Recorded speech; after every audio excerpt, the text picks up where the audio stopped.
So I'm waterproofing and getting ready to install windows tomorrow. Try not to work such a long day tomorrow. Set myself up for success. But I'm gonna show you quick waterproofing. So we get the Tyvek down, and we're gonna have stucco over it, so it's gonna inherently be pretty waterproof, but we still want to do the job correctly. So normally I'd have a tool belt on, but I already put it away. So today we get pocket tools. So when we layer things for waterproofing, every subsequent layer from the bottom going up needs to have the above layer going over it. So if water gets behind, it flows down. So we need to create a flap up top to be able to go over our window. So we go about a 45-degree angle there. There's my window. Go about a 45 there.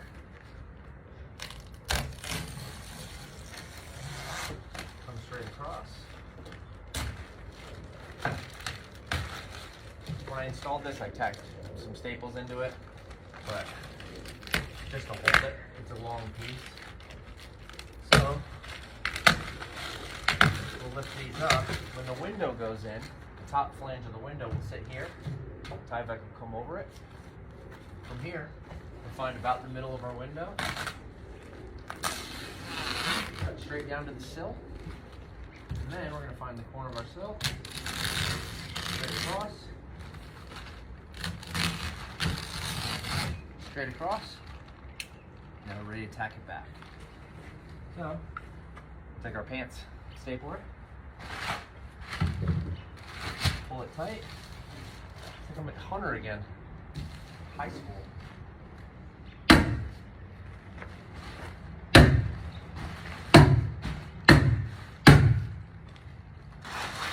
Other side.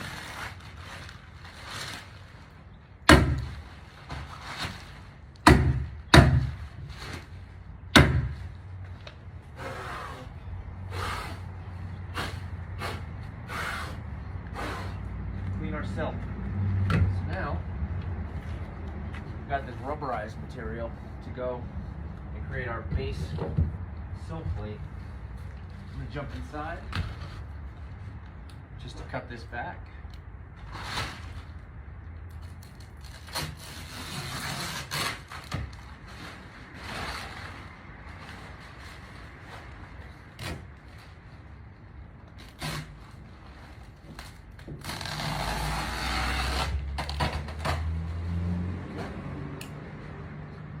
Now, we just had this material, water get down behind the Tyvek. So we have to create our sill. So what I like to do is take two small square pieces,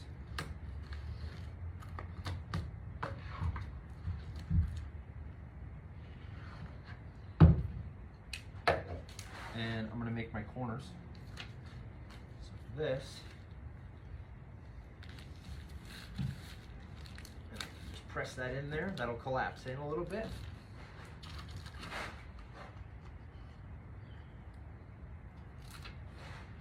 People are going to do this differently. This is just how I do it, but pretty confident in its correctness.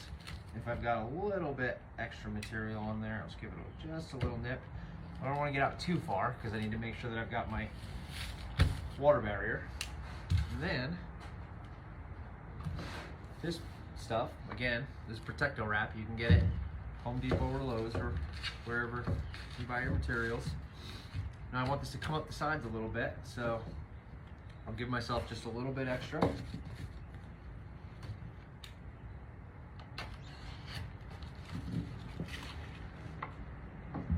that off to the side.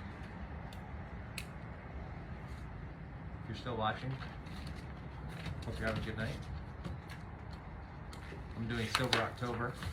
Hopefully you're having a cocktail for the both of us. Sparrow, I know that you're probably watching this and you're probably drinking, so have one for me. Make sure that's clean. Now, we want it to stick out just a couple inches, about halfway through. It's pretty easy. a pretty good rule of thumb. And it only needs to come up a little bit, so we'll let it sit down. Now here, we really want to stick in the corners because you've only got about a 1/2 inch of your rough opening that's larger than the window. It's a 3 foot by 4 foot window. Rough opening in the window is a 1/2 inch smaller, so I really tucked that down in there nice. Sit that. And then, they do make flexible material that sometimes you can push this down. I don't have that. So, come out a little off the house, just to get a little extra lip of seal. I'll cut it. A little off the house and cut it. If you're out a little bit far, it'll actually tear a little bit. And then pull and put that down. Now, say if anything comes in, it'll go over this and over my Tyvek. Here we go, and you can see that bottom piece is underneath my sill plate or my sill flashing, so that anything that gets in here will just flow down over the Tyvek and down to the ground. From here, which I'll show you tomorrow, we'll install the window. Window will go in, and then we put a couple more pieces of this sticky stuff over the flashing of the window that's built in, and then you'll have your top flap that comes down and gets attached. And then from bottom to top, everything overlaps itself, and any water that gets behind will just flow over the next layer and down at the bottom.